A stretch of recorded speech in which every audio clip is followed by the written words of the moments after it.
بسم اللہ والحمد للہ والصلاة والسلام علی رسول اللہ اما بعد۔ ہمارے معاشروں میں بعض اوقات غلط قسم کی باتیں پھیلی ہوتی ہیں، غلط قسم کے عقائد اور تصورات پھیلے ہوتے ہیں کہ جس وجہ سے آدمی ایسی چیزوں کا شکار ہوتا ہے جو اسلام کے عقیدہ توحید کے منافی ہیں، اس کے خلاف ہیں۔ تو انہی میں سے ایک بدشگونی اور بدفعلی کا عقیدہ ہے کہ مختلف طرح کی مخلوقات کے بارے میں اس بات کا عقیدہ رکھنا کہ اس سے نقصان ہوتا ہے اور اس سے کسی طرح کی کوئی تکلیف پہنچتی ہے،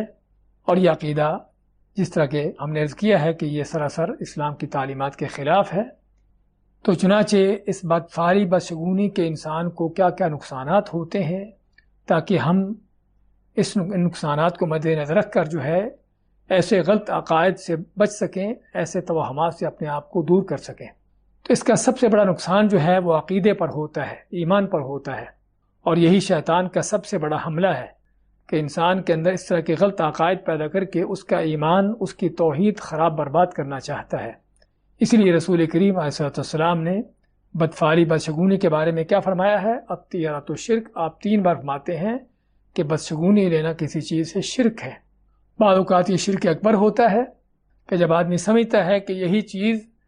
اس کا نقصان کرنے پر یا اس کا چیز کرنے پر قادر ہے، تو کوئی شک نہیں کہ یہ شرک اکبر ہے، کیونکہ اس چیز کو اللہ کے مقابلے میں ایک خالق اور ایک اس کو یعنی کہ قدرت والی چیز بنا دیا گیا ہے۔ اور بعض اوقات یہ چیز شرک اصغر ہوتا ہے کہ جب کسی چیز کو سبب بنا لیا جاتا ہے کہ اس کے سبب میرا کوئی نقصان ہو سکتا ہے، اور شرک اصغر اس لحاظ سے کہ اللہ نے اس کو سبب نہیں بنایا جس کو اس نے سبب بنا دیا ہے، تو کوئی شک نہیں کہ بہت بڑا نقصان ہے جو دین کا، ایمان کا، عقیدے کا نقصان ہے، اور جس کی وجہ سے انسان کے ہمیشہ کی آخرت برباد ہو سکتی ہے۔ اسی طرح بدفعلی بدشگونی کا نقصان دوسرا بڑا جو ہے وہ دنیا کے لحاظ سے کہ جب بدفعلی بدشگونی ہوتی ہے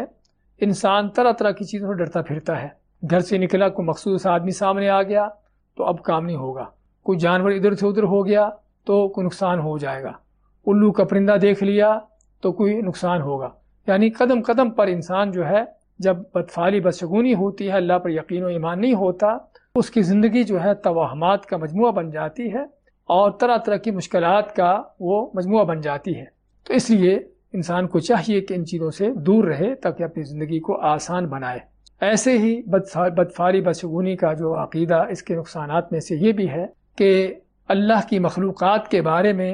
نحوست کا ایسا عقیدہ رکھ لینا کہ جو سراسر غلط اور بے بنیاد ہے، کہ جو حقیقت میں دوسرے الفاظ میں کہا جائے اللہ پر جھوٹ ہے اور افترا بازی ہے۔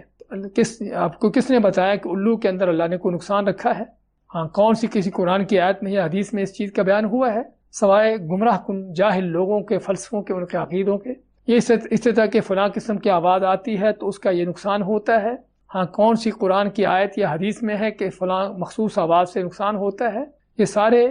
حقیقت میں وہ شیطانی تصورات ہیں کہ جس کے دل میں بیٹھ جانے سے انسان کی زندگی بھی پریشان ہوتی ہے اور اللہ پر بھی مختلف طرح کی افترابازیاں اور جھوٹ گھڑتا ہے اور اپنا عقیدہ اور دین بھی برباد کرتا ہے، اور دنیا جو کہ انسان کو اللہ کی اطاعت اور نیکی میں لگانی چاہیے،